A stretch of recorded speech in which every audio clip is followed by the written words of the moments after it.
Hello world, wake up or go back to your slumber.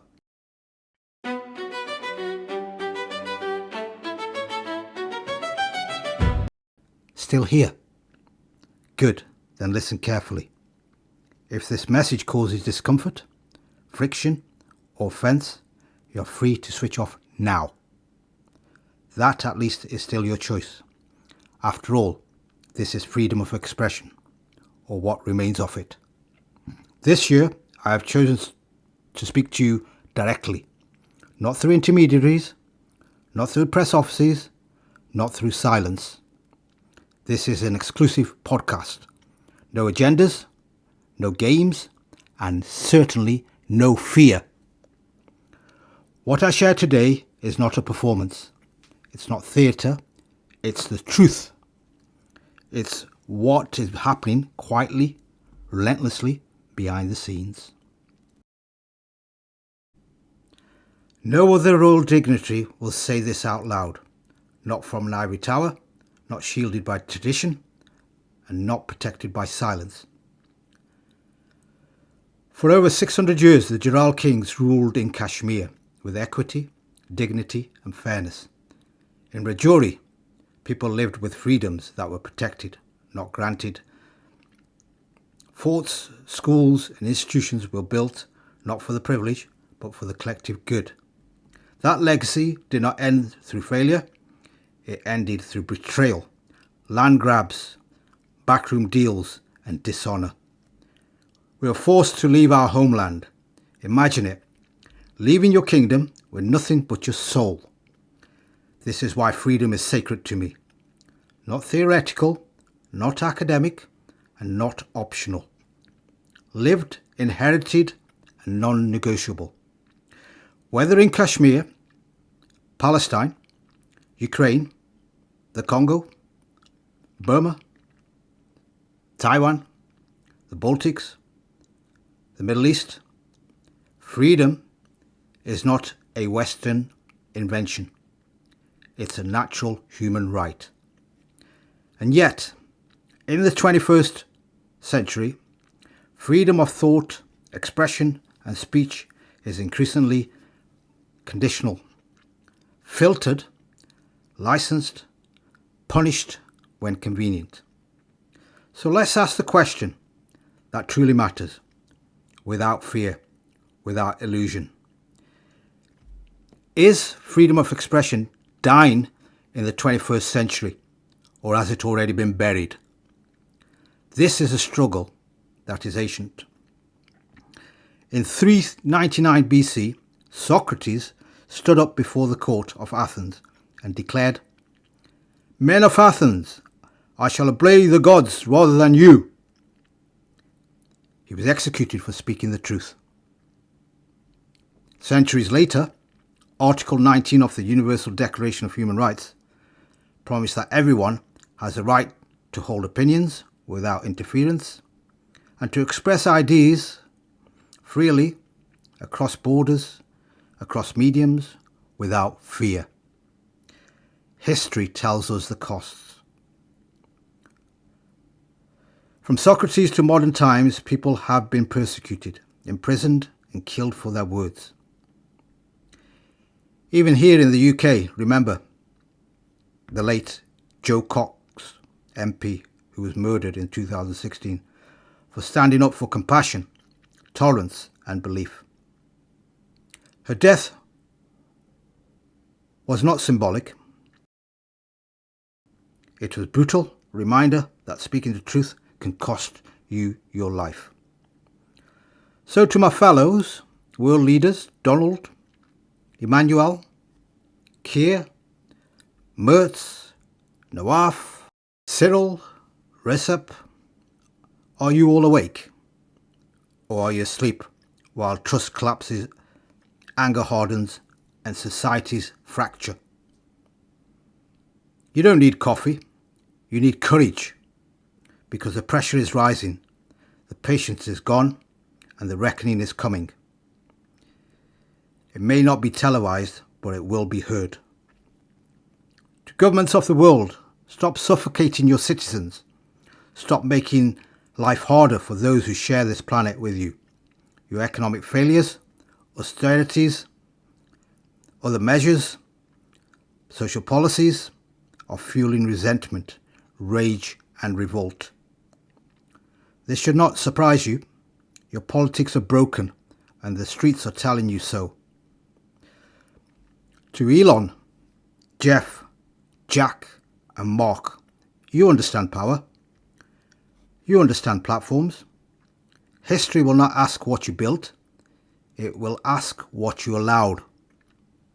Smart people know the truth. Silence is complicity. To the scientists, sports stars, artists, writers, explorers, activists, rise up. Citizens of every creed and colour are exhausted by distraction tactics, by endless bureaucracy, by weak leadership and by empty promises. Who is pushing the New World Order? Whose benefit? And for what agenda? Do not let governments dictate on how your personal data should be used. That's my opinion. Personally, today, power is not only exercised through laws and weapons, but through algorithms, surveillance and silent consent. Question Tony or even Larry. Be more like Joanna or be like Greta. Courage does not always come with titles or trillions. Sometimes it comes with conviction, clarity and refusal to be quiet. Have you not learned nothing from history? Or are you condemned to repeat it while calling it progress? Freedom fighters, rebels, agitators, extremists, martyrs. Who decides these labels? Who controls the narrative? And who claims ownership of the human mind? Freedom of speech is not absolute. It carries responsibilities. Speech that incites violence, hatred, racism, Islamophobia, anti-Semitism, transphobia or ableism must be confronted and stopped. Hate crimes are rising, societies are polarized, toxicity spreads faster than truth. Public figures and influencers must be held to account. Words matter. Speech has consequences. The reckless misuse of speech has already ignited global riots, civil unrests, shattered communities and spilled blood across continents. Proof that words once unleashed cannot be recalled. Yes, regulation is necessary. Yes, laws must evolve. And yes, online spaces must be safer. Freedom without responsibility is not liberty. It's anarchy dressed as courage. Private organisations and social media platforms must act decisively. Dangerous speech must be removed. Hate must not be monetised. Silence in the face of injustice is endorsement. To my listeners, be the change. Reset the narrative. Challenge the status quo. Question everything. Challenge anyone. Do not swallow propaganda. Geopolitics is a dirty game. Learn to see through it. To my brothers and sisters, end this obsession with wealth, greed and endless accumulation. Wealth addiction hollows the soul and corrodes society. Give more, share more and be more. And to the religious leaders of every faith, imams, rabbis, priests, pastors, gurus, monks, religious authorities across the world, where are you? Your scriptures speak of justice. Your teachings warn against oppression.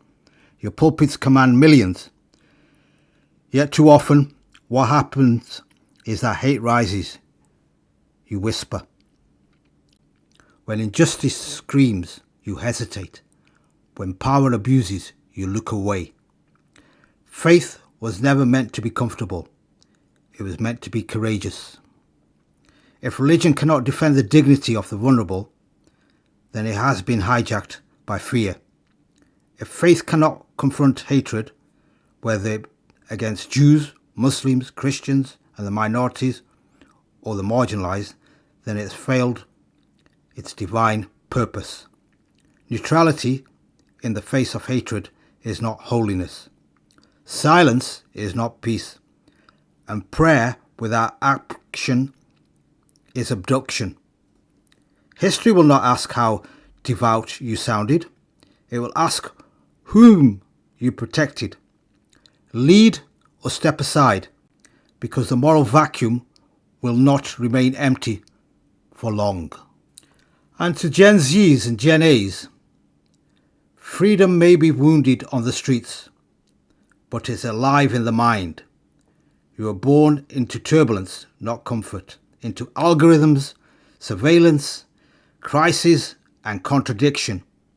You see through illusion faster than any generation before you. So raise the bar, reset the standards, and refuse inherited lies. Ask yourself, are you truly free? Do not be the sheep. Be the lions.